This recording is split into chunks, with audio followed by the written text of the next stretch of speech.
information from the ECI service coordinator and my parent advisor were pivotal. That they know where to find the resources that we need.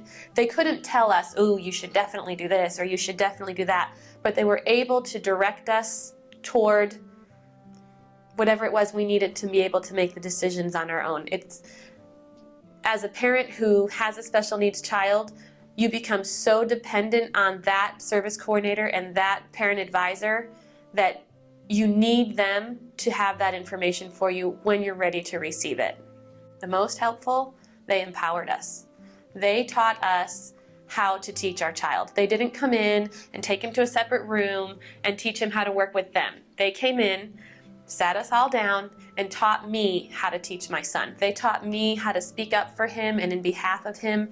They prepared me for what to possibly expect at ARD meetings, working with the school district, what to expect from people in the community when they see him and, ooh, what's that thing on his head? And when they see him talking with his hands, they empowered me. And that was huge, because having that sense of I can do this is something that will stay with me, that I can pass on to him, and he'll be perfectly successful because of that. When there was a time when I was a little unsure and I was concerned about my son. I had a lot of questions and things, but the parent advisor was wonderful, really supported me a lot, gave me a lot of helpful advice, something about, somebody I can ask to, somebody I could depend on and support me, and I didn't feel all alone, so I really liked that. I think my husband and I are very blessed to have found the ECI coordinators and parent advisors that we have had. I think they've been instrumental in impacting Kate's life in some of the most amazing ways that I don't think we would have ever been able to do without them. Probably the first and foremost, the biggest thing that I can know of is the fact that our parent advisor had stressed the importance of learning how to accept Kate's condition.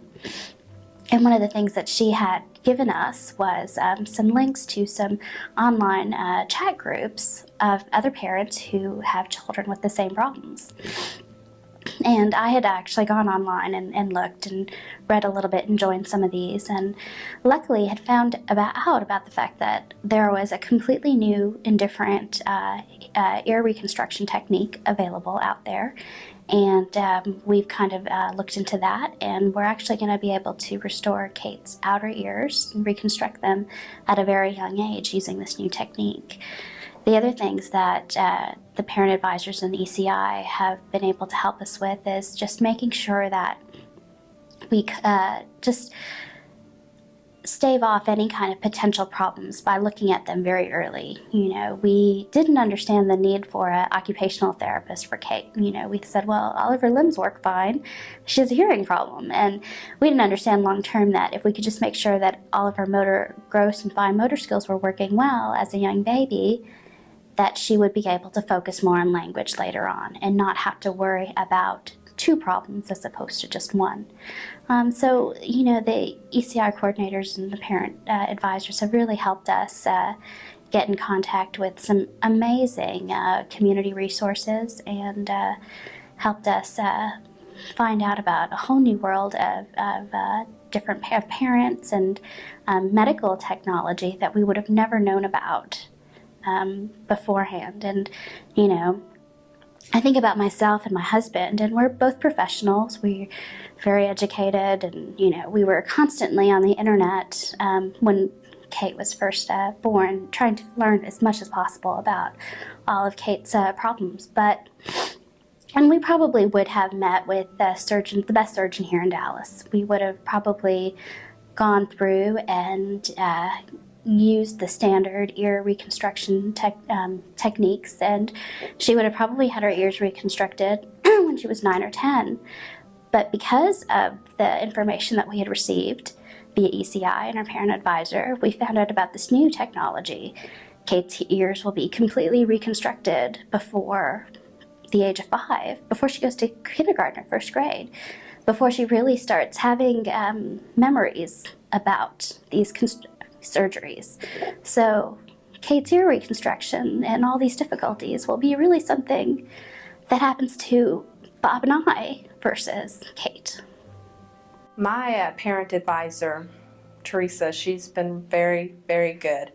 She's been so helpful to me and my family, giving us all the information that we need, but giving us that room to make our own choices. She gives us, you know, both sides, good and bad, and leaves it up to us to make the decision. So she, you know, our parent advisor has been very valuable to us.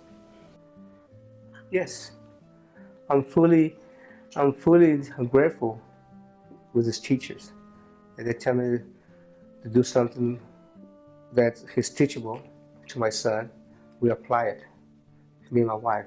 We take time, because he's still a little kid, a little baby to me, but I'm more concerned about him because of the hearing loss. And it's real, I don't want to go through life, you know, the feeling where I'm handicapped, but I need this and that. No, you got to be dependable also on yourself. And I'm grateful for that.